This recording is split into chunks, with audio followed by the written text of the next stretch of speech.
everybody out there. You're tuned in to 91.8 The Fan. You're in my corner, and I have a very special guest in the corner. I have two very special guests in the corner. Would you guys like to unveil your not-so-secret identity? This is my wife, Ellen Mclain, the voice of GLADos in the Portal games, and I'm her husband, John Patrick Lowrie, the voice of the Sniper in TF2, and Pudge, and Storm Spirit, and a bunch of others in Dota 2, and about 25 other video games. And we're also in Wish It, Inc., and I'm the fairy godmother. Yes, Ellen was the fairy godmother in season 1 of Wish It, Inc., for all those fans out there who saw that season. And for season 2, they've decided that the fairy godmother should have an ex-husband, and that's me, her ex-husband, the fairy godfather. I have to imagine playing characters like that are really interesting because obviously you're very happily married, so are very happily together. So when you have to kind of, Jackie, we've been married for 28 years.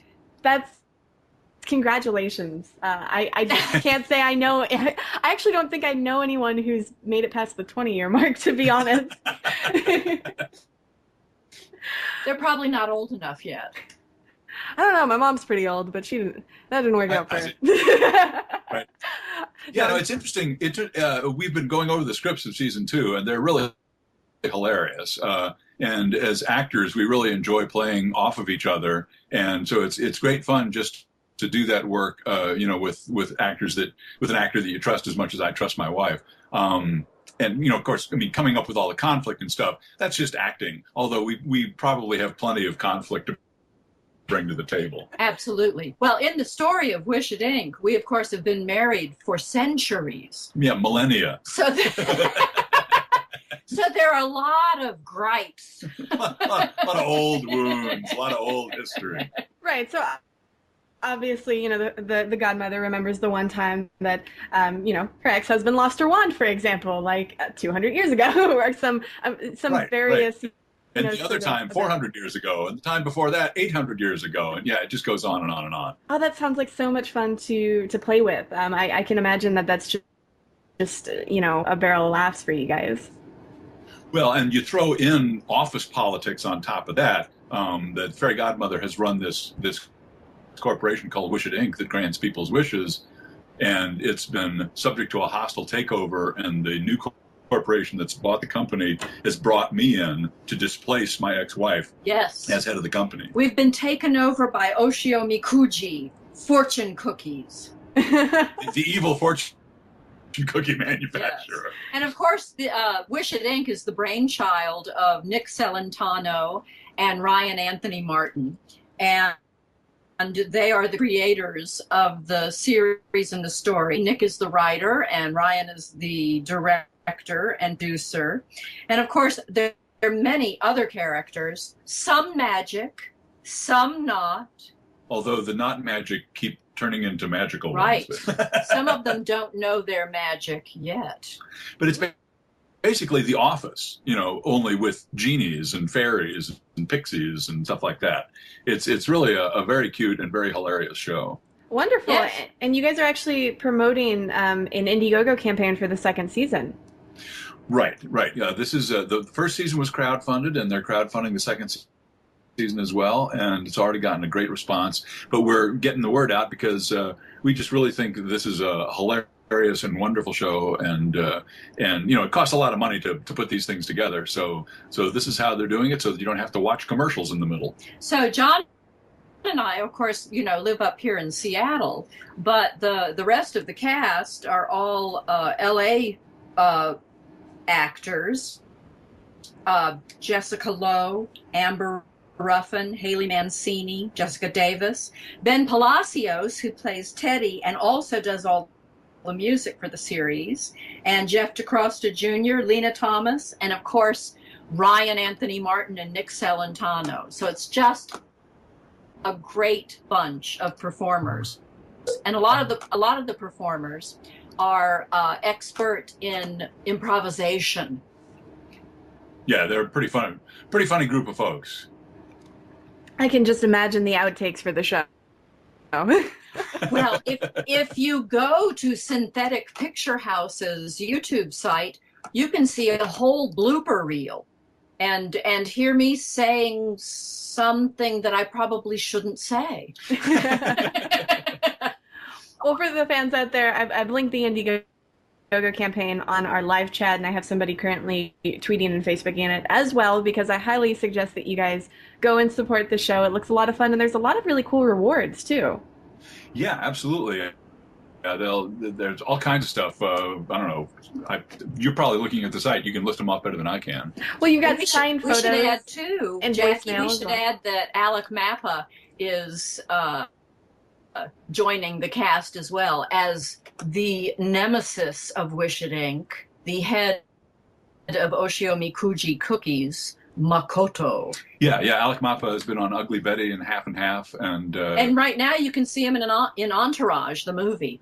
Right, he's going to do a stand-up special on Showtime, so that's a really big coup to get him to be the evil takeover guy. That's amazing. But yeah, like it just seems like a fun series, and it shows that you guys are having fun with it, from the snippets that I've seen. So I really want to encourage the fans to, go check it out. As I said, we Facebooked and Twittered it. It's all out there for you guys to look at and see. And I really hope everything works out for you, because it looks like you guys just love it so much. And that, I think, makes everyone want to support it more. Indeed. And most importantly, I think it's going to be really entertaining. And if we can put it together, people are going to enjoy watching it. The writing is just hilarious, and all of the cast are wonderful people and really funny people. And if you go to Synthetic Picture House YouTube channel, you can see them not only in season 1 of Wish It Inc., but in another series they're putting together called Fairy Tale Therapy, where each fairy tale person, like the Little Mermaid or Jack B. Nimble, Prince Charming, has to visit the psychiatrist. So that's a very funny series too. Yeah, and that YouTube, just for anybody out there, is youtube.com/user/syntheticph. There you go. Yes, indeed. And I should probably also mention that it's been announced that Lego Dimensions is coming out, and GLADos makes an appearance as a Lego character. And she's now tormenting Gandalf and Batman. And Wildstyle. And Wildstyle, right. It's like a convention. As well as Chell.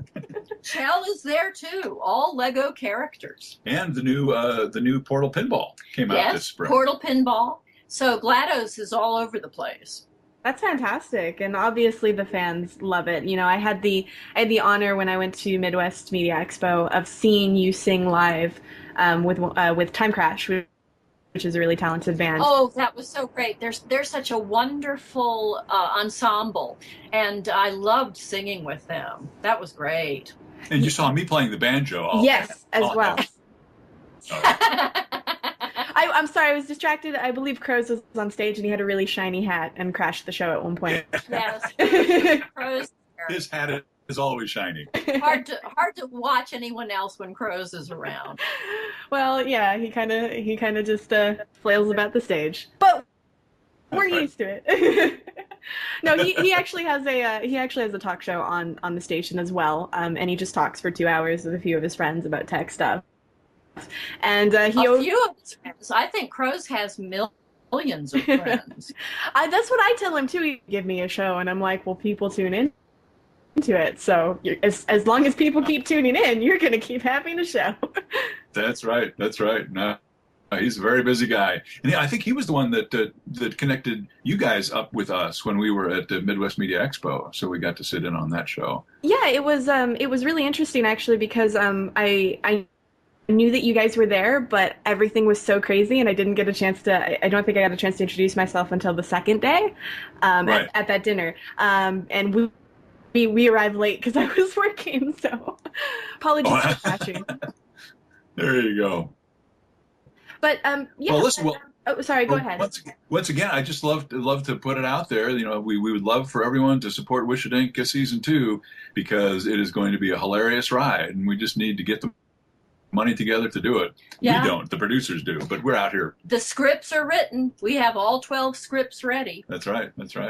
Fantastic. Well, as I said, the fans have all of the links available to them, and even if you guys can't donate because paychecks They don't come every day. At least get the word out. At least help spread it around. And watch season 1. Watch Wish It Inc. season 1. It's very funny. Exactly. But talking about conventions, you guys actually go to a lot of them together. Do you have any coming up? We have one in London called KaleidCon at the beginning of October. And then it looks like we're not going to be able to go to some that we were hoping to go to because we've gotten work and we're going to be doing some things up here in Seattle. We're both going to be in a production of My Fair Lady, which is nice. We're going to be on stage together. We haven't done that in quite a few years. Yeah. Yeah, if I remember correctly, there was an article, I believe you can find it on one of your guys' websites about how you guys met through stage. Right. Yeah, we met on a production of Showboat, a European tour of the play Showboat. Yes, 1984. And Ellen was the star, and I was playing the banjo. So very much like you saw us with the band at Midwest Media Expo. Yes. Nothing's really changed. No, nothing's changed. Well, that means you're happy. I mean, if you can do something for that long, then you love it, Yeah, we have no complaints at all. Exactly. We love working on stage. We love voice work. We love being involved with the creators of Wish It Inc. So we're very fortunate. Yeah, we love putting together new projects, and we get to do that a lot. Yeah, it's and the fans really respond to you guys. That's the thing that I always love to see at conventions is the fans themselves approaching you and talking about how your roles have made a great effect on their lives.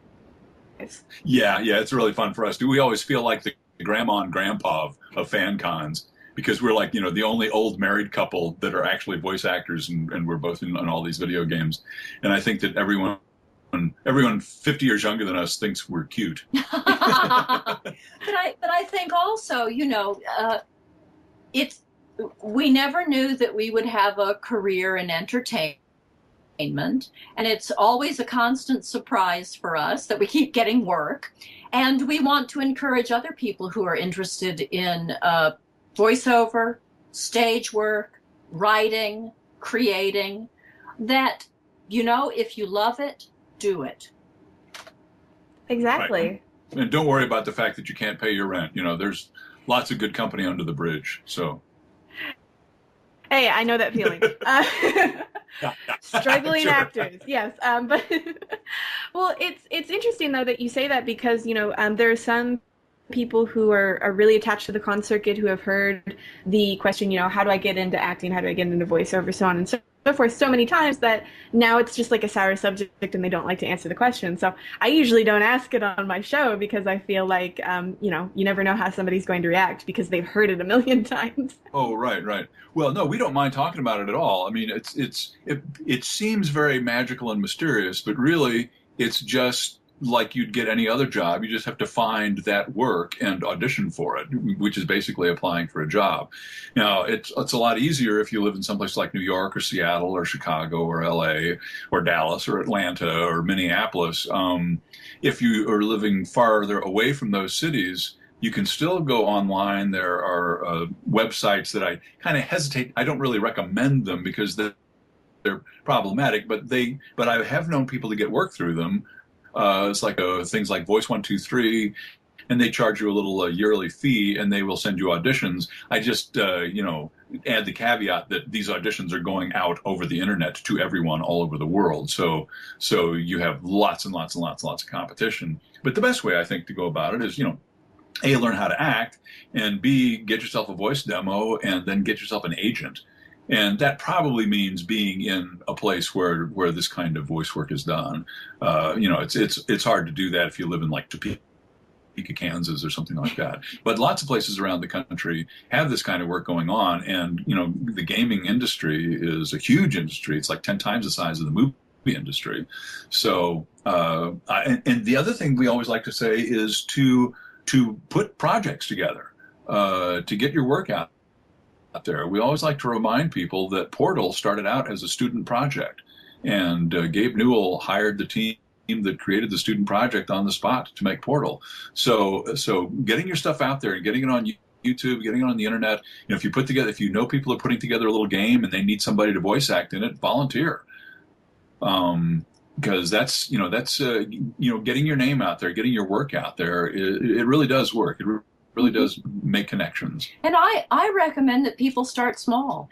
Just take a step. If you see that an amateur production of, say, Oliver or Wicked or The Mystery of Edwin Drood or some musical is having auditions, go audition. The worst thing that can happen is that they cast you and you have fun. And it's getting experience, and it's meeting other people who like to perform. Well, actually, but I have to insert here. Actually, the worst thing that can happen is that a radioactive slime monster from Mercury appears on Earth and eats most of you, but leaves only the sensitive parts that you writhe horribly in pain for the rest of eternity. That's the worst thing that can happen. Well, and it has happened in music theater. That's true. Music theater's infamous for that kind of thing. That's right. But if you are lucky and it doesn't, you start meeting people who are very interested in the things you're interested in performing and singing and dancing and writing. And so I say, start small. Start small. Well, yeah, local theater, even community theater is a great place to hone your craft. But I would say always try to be working with people who are better than you are so that you can watch what they do, listen to what they do, and improve your own skills. Because it is a skill set, just like carpentry or dentistry or anything else. Yeah, it's a lot of times, when people bring it up, I often tell them, just practice. Like, so many people, they audition like maybe twice a week or 5 times a week, but it just doesn't seem like it's enough. Read copy all of the time. Like, you need to practice all the time. Right. But if you're going to do that, remember that it's important to be practicing the right things. You can read, something over and over again, and if you're doing it the same way and not really exploring what the mechanics of acting are about and where the truth is and how to analyze language, how to analyze a scene. There's lots of skills in acting, and people tend to mistake and think, it's just walking around talking, and if you can do funny accents, that's going to be good enough. But there really is more to it, and there are people who can teach you those skills, and you can either pay for lessons, or you can go to a theater school, or you can try to get to work with people who know those skills, and you can watch them and analyze them yourself. But you can get yourself into kind of a rut if you're just doing the same thing over and over again. You're not actually expanding as an actor. You're just staying in the same place. So it's important to hone your skills. Yeah, and to seek out instruction. Yeah. I have a friend who's actually working for game development companies as a programmer and a coder. But he was so interested in voice acting that he took a class and, took a class with a professional actor in town that John and I have worked with. And I thought, good for him. He's working for these companies. He's not an actor, but he wants to know what it's like, what actors have to do. And he got himself in this class and had a great time doing it. Yeah. So get out there and learn about stuff. Exactly. That's good advice for everybody. If you want to do it, you got to learn about it. But for the fans out there, since we're nearing the end of this interview, we do have a tradition here on 91.8 The Fan, and I was wondering if you two would be willing to participate. Sure. She said, not knowing what the tradition was. Okay, hit me. Well, to be fair, John knows what it is because you've done it before, but we ask everyone if they'd be willing to do a radio bump. But since we have both of you together, would you be willing to do a couple bump? Sure. Absolutely. Although a couple bump sounds dirty, but sure, we'll do it. To be fair, we basically ask if you'd be willing to say, hello, my name is, you insert your name, I do this, you can put whatever you want there, and you're tuned into 91.8 The Fan. And it's up to you guys how you want to make it work, because I've had groups of like 4 or 5 people stumble around it for 30 minutes, but that's fine, because the fans love it. Right. I think we can pull it off. So you want to go first? No, you go first. I go first? Yeah. Okay. So you're the headliner. Well, yeah. no, because I don't know what to say, and if I listen to you, then I'll know what to say. Okay, great. All right, so here, are you ready? Yes, whenever you're ready. Okay. Hi, I'm John Patrick Lowrie, the voice of the sniper in Team Fortress 2 and playing the fairy godfather on Season 2 of Wish It Inc. Hi, I'm Mclain, and I'm the voice of GLADos and the administrator in Team Fortress 2 and Overwatch and Half-Life 2, and I play the fairy godmother in Wish It Inc. And you're listening to 98.1 The Fan. You are indeed listening to 98.8. See, I screwed it up. 98.1 The Fan. Actually, John and you both did. Did we both 91.8 The Fan. 91.8 The Fan. That's what everybody does. You're not the first one in 5 years. So 91.8 The Fan. So can we just Can we do it again, Jackie? If you just want to just do the ending, that would be perfect. All right. And you're listening to 91.8 The Fan. 91.8 The Fan. Be there or be square.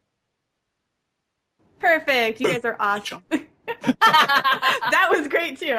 Thankfully I have it recorded in separate channels, so it's not an issue. Cool. But for the listeners out there, is there anything else you want to tell them? Where they can keep up to date with what you guys are doing? I know you guys have Facebooks and Twitters and websites. Right. We both have Facebook fan pages, and we will friend anybody on those. I mean, it's great. The more, the merrier. And that's probably we both have ellenmclain.net and johnpatricklowriebooks.com. But really the best place to keep up with us is on our Facebook fan pages. Awesome. Well, I made sure to link those in live chat as well. And for the fans out there, they really loved listening to you guys together, and it was an honor to have you guys back on the show, well, at least one of you guys, and for the first time. Always kind of confusing with that, but thanks so much for joining us today. Thank you for having us. Thank you, Jackie. And for any of the listeners out there that missed any of this interview, don't fret. You can find it on the website within the next 2 days. So keep your eyes peeled to 918thefan.com and your ears tuned to 91.8 The Fan, where we play everything you want and nothing you don't.